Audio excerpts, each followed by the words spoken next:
universitaria en clave de hermenéutica, en particular de la hermenéutica de la facticidad, en nuestro caso.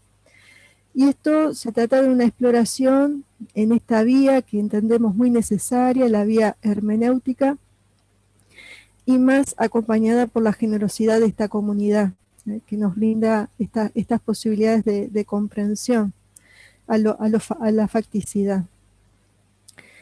Esta comunicación busca conceptualizar el saber del arte que surge en el proceso de producción, enmarcado en la enseñanza artística universitaria de enfoque productivo, o sea, la enseñanza que busca la producción de obra, integrando a esta la cuestión problemática que introdujo la estética moderna.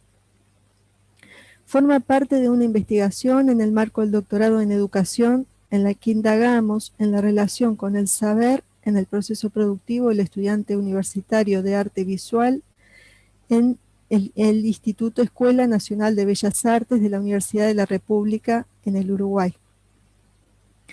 Esta reflexión surge del análisis de ciertas problemáticas que vinculan la enseñanza del arte, la técnica y la dinámica del campo del arte contemporáneo. Para decir brevemente, tenemos por un lado que en la mitad de la década del 90 en el Uruguay, la enseñanza artística universitaria pública, que apuntaba a la apertura sensible del estudiante al vasto campo del arte visual, modificó su perfil orientándolo hacia la formación técnico-profesional. Dicha modificación buscaba competir con las ofertas de enseñanza técnica difundidas por las universidades privadas que enfatizaban en la promesa de una pronta salida laboral. Y por otro, algunas críticas del campo de la educación artística desde los años 70, realizadas por estudiosos latinoamericanos, que coinciden en que el predominio del sentido moderno de la técnica artística en la enseñanza universitaria propicia la generación de una pauta ritual, formal y de protagonismo técnico que menoscaba el sentido del arte y de su enseñanza. Así lo resume Jiménez López, que dice, y la cito, cuando hablamos del arte pensamos en las técnicas o en la producción de objetos de obra, de artefactos que suelen verse como cosas, como productos. No pensamos en los procesos y menos aún en los conjuntos de experiencias que el arte encierra. Y cierro la cita.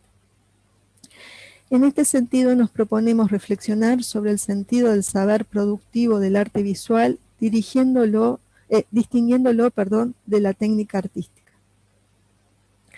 Es así que a partir de algunas orientaciones que proporciona la obra La proveniencia del arte y la determinación del pensar de Heidegger de 1967 y el desarrollo sobre el carácter poético del arte que realiza Agamben en 1970, nos proponemos revisar el sentido del saber productivo del arte visual y trasladarlo al campo educativo, esta vez a la luz de la noción de formación que expuso en 1960 Gadamer en su obra Verdad y Método.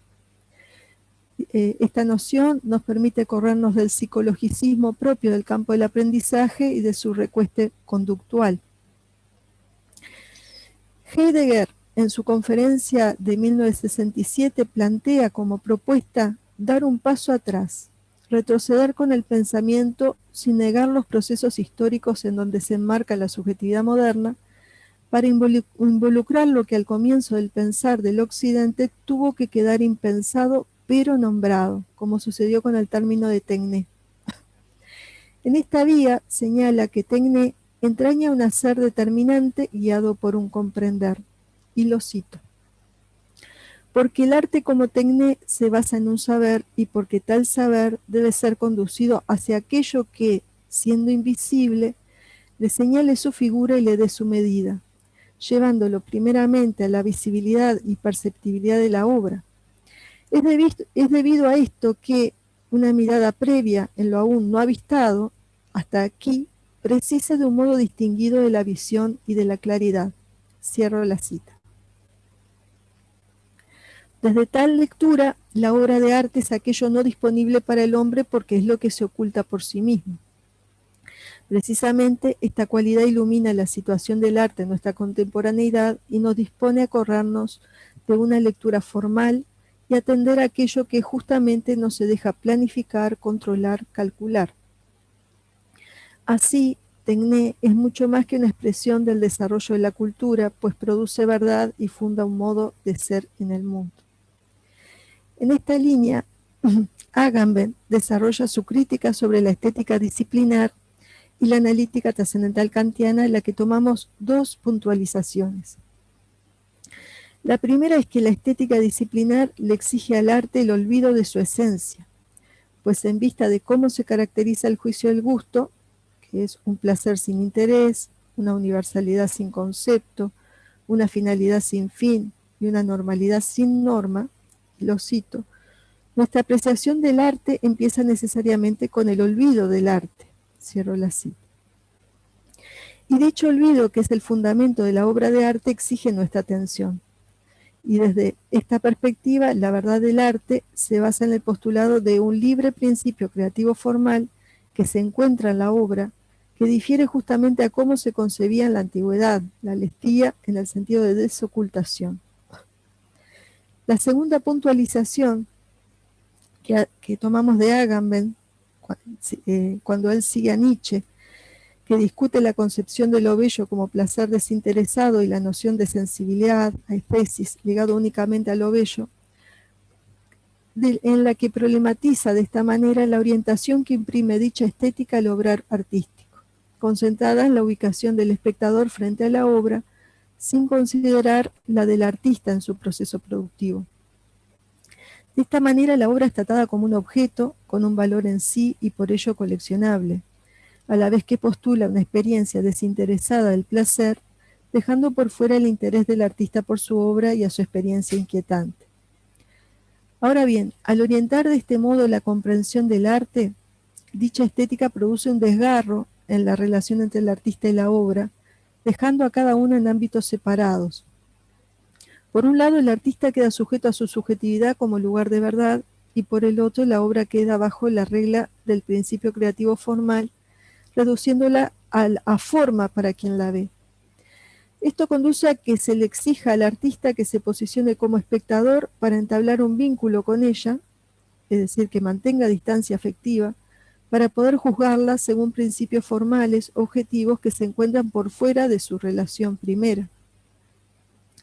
Así el desgarro es posible en el hombre moderno porque el desarrollo cultural lleva a constituir un gusto crítico por el cual la obra queda atrapada en el horizonte del juicio estético, mientras que el artista deviene en una subjetividad artística sin contenido, porque justamente el contenido está ubicado en el objeto, en la obra.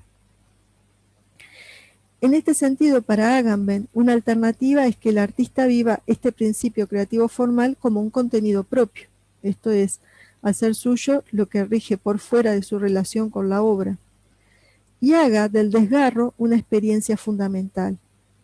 Pero esta apropiación, dice Agamben, es la que agudiza el sentido nihilista del proyecto moderno occidental, como lo puso en evidencia el ready-made duchampiano del urinal.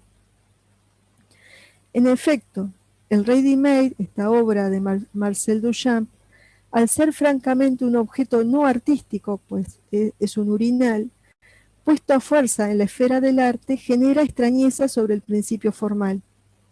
De este modo, presenta y comprueba la identidad del no arte, es decir, instala un juicio crítico invertido, el de la obra a sí misma y no del crítico a la obra. En este caso el efecto es doble. Por una parte, el arte reflexiona en clave crítica sobre sí, posicionándose como producto, como urinal.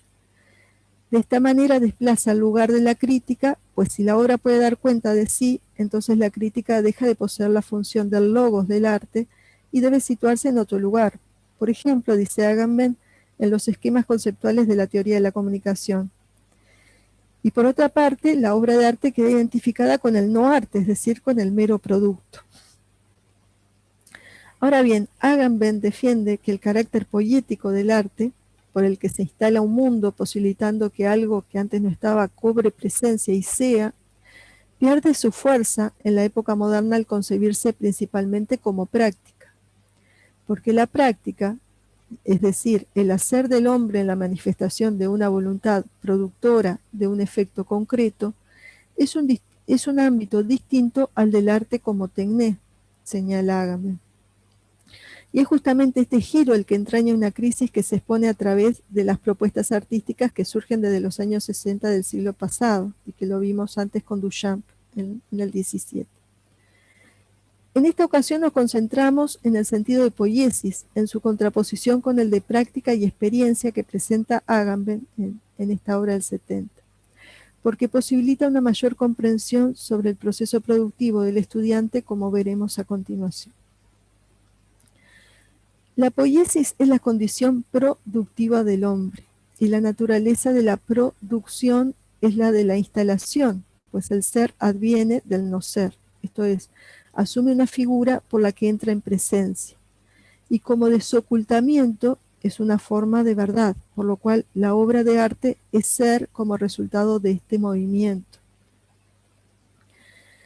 La tecné, que cuenta con un carácter poético, no se puede concebir como un mero hacer manual práctico, ni como realización de una voluntad, ni un fabricar, pues como se mencionó antes, se trata de una forma de verdad en este carácter poético. Contrariamente a la praxis, cuyo sentido se asocia a una voluntad que se expresa en la acción, asociada a la condición animal del hombre, y de la que deriva el sentido de práctica. Pero en la época moderna, con el desarrollo técnico, el hacer productivo pasa a comprenderse como práctica, reduciendo el sentido de poiesis a la mera producción de la vida material y cargándose con el sentido moderno de trabajo. Por lo tanto, la entrada del arte en la dimensión estética exigió el traslado del arte de la esfera de la poiesis al de la praxis, señala Agamben, y por ello el desgarro moderno deriva de concebir a la obra como resultado de un mero hacer, una cosa distinta del principio que la produjo, literalmente, que la llevó a la presencia. En pocas palabras, no hay una continuidad entre el hacer de la práctica y el carácter productivo de la poiesis, porque son ámbitos diferentes. Praxis y empiria entrañan el mismo proceso, el de ir a través de y en la acción. En este sentido, cito a Agamben, que el hombre sea capaz de práctica significa que el hombre quiere su acción, y al quererla la atraviesa hasta el límite. Práctica es el ir a través del límite de la acción movido por la voluntad, la acción deseada. Cierro la cita. Tanto la práctica como la experiencia que entraña constituyen una esfera del hacer, pero esto no implica el carácter poético del arte, que es su esencia, al contrario, y cito a Agamben. En la tierra, el hombre tiene un estatus poético porque es la poiesis la que se funda para el espacio original de su mundo. Solo porque en la epogía poética él vive la experiencia de su estar en el mundo como su condición esencial, se abre un mundo para su acción y su existencia. Solo porque él es capaz del poder más inquietante, de la producción en la presencia, es capaz de práctica, de actividad libre y deseada. Solo porque accede en el acto poético a una dimensión más original que el tiempo, el hombre es un ser histórico, es decir, para el que en cada instante se pone en juego su propio pasado y su propio futuro. Cierro la cita.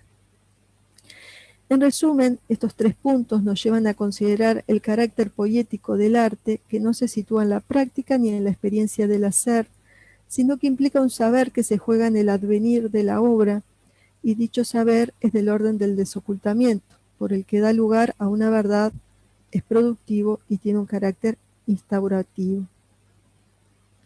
A los efectos de nuestra reflexión, consideramos el desarrollo teórico sobre la noción de formación que realizó Gadamer, como habíamos dicho. Esta noción nos orienta sobre la relación del estudiante con el saber que surge en el proceso productivo, en su carácter poético, como nos planteáramos con Agamben, por una vía diferente a la que proporciona el psicologicismo, que guía la concepción de aprendizaje en arte, que dirige su atención a lo que le sucede a un sujeto postulado como promotor de la enseñanza en el marco de la práctica, que debe apropiarse de un conocimiento que es un objeto previo que es cerrado y exterior a él, como plantea Beares. Previamente debemos señalar el lugar de dicha noción en la obra gadameriana, la noción de formación. Como señala Jean Grondin, Gadamer, en Verdad y Método, se sirve de la tradición del concepto de formación como recurso de la tradición humanista, por el que él por el que se pretendió dar cuenta de la naturaleza del conocimiento de la ciencia del espíritu, pero que quedó desplazado, primero por el predominio único del método de las ciencias naturales y segundo por la estetización que produjo la obra kantiana al modificar la función cognitiva de la facultad de juicio y el gusto. Esto es, lo que no fue cubierto por los criterios de las ciencias naturales, se separó para conformar la esfera de lo subjetivo y estético del reino del conocimiento. Retomando nuestra cuestión, en el comienzo del desarrollo de la noción de formación, Gadamer nos señala que se trata de un proceso continuo de conformación, en el sentido que brinda la lengua alemana, Bildung. En Bildung está contenido imagen, Bild. El concepto de forma, y lo estoy citando, perdón, el concepto de forma retrocede frente a la misteriosa duplicidad con la que Bild acoge simultáneamente imagen imitada y modelo por imitar, Nachbild y Vorbild. Responde a una habitual traspolación del devenir al ser, el que Bildung designe más el resultado de este proceso del devenir que el proceso mismo. Cierro la cita. Y aclara que, y lo cito nuevamente, el resultado de la formación no se produce al modo de los objetos técnicos, sino que surge del proceso interior de la formación y conformación y se encuentra por ello en un constante desarrollo y progresión. Cierro la cita. Y al no conocer objetivos, y dice Gadamer, va más allá del mero cultivo de las capacidades previas, del que por otra parte deriva. Cierro la cita. Y es así que, dice, todo lo que ella incorpora se integra en ella, pero lo incorporado en la formación no es como un medio que haya perdido su función, es un concepto genuinamente histórico.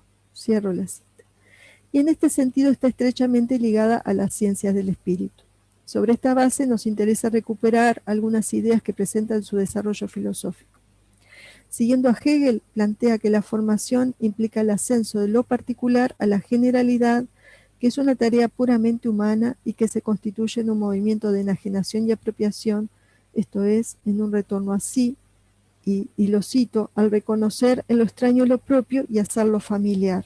Cierro la cita. Y el ascenso es, dice, el elemento dentro del cual se mueve quien se ha formado de este modo, cierro allí.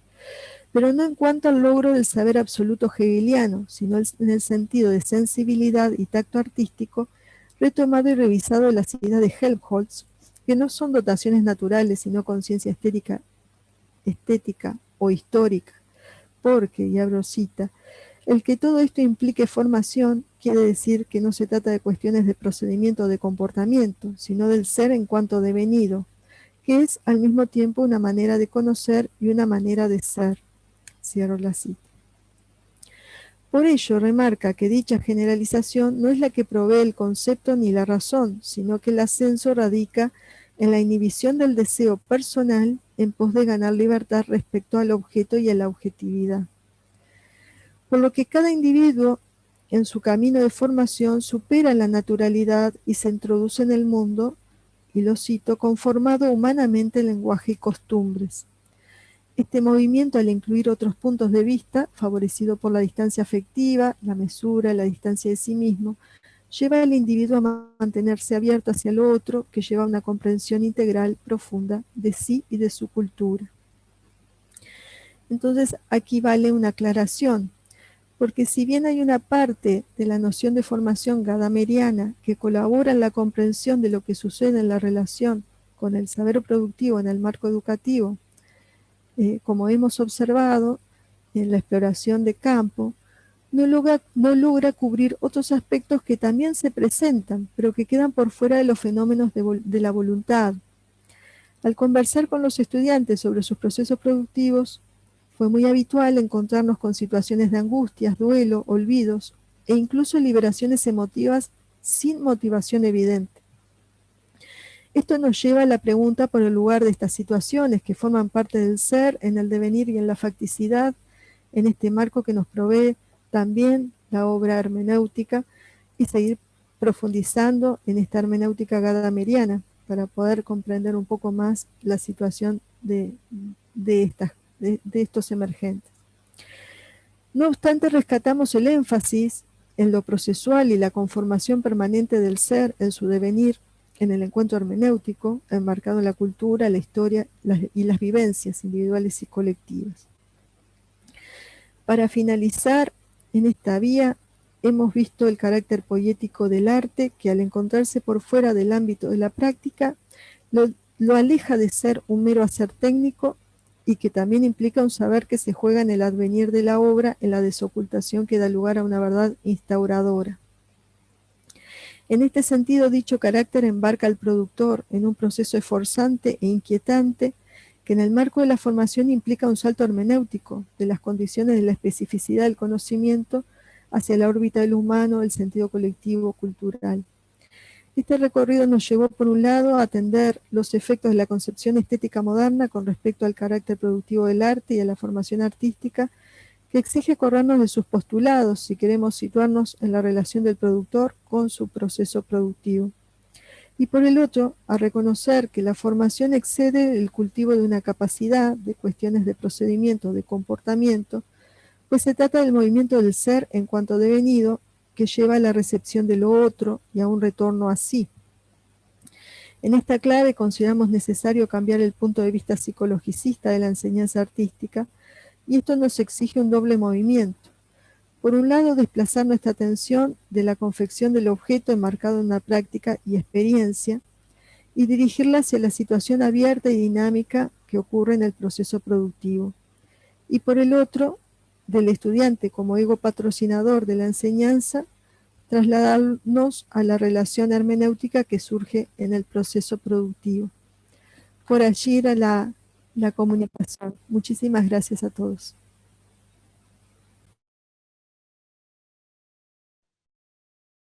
Muchas gracias, Magalí.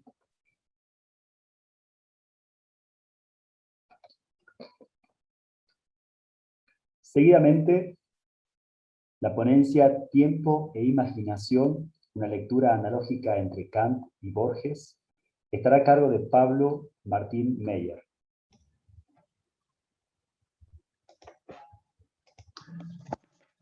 Muchas gracias.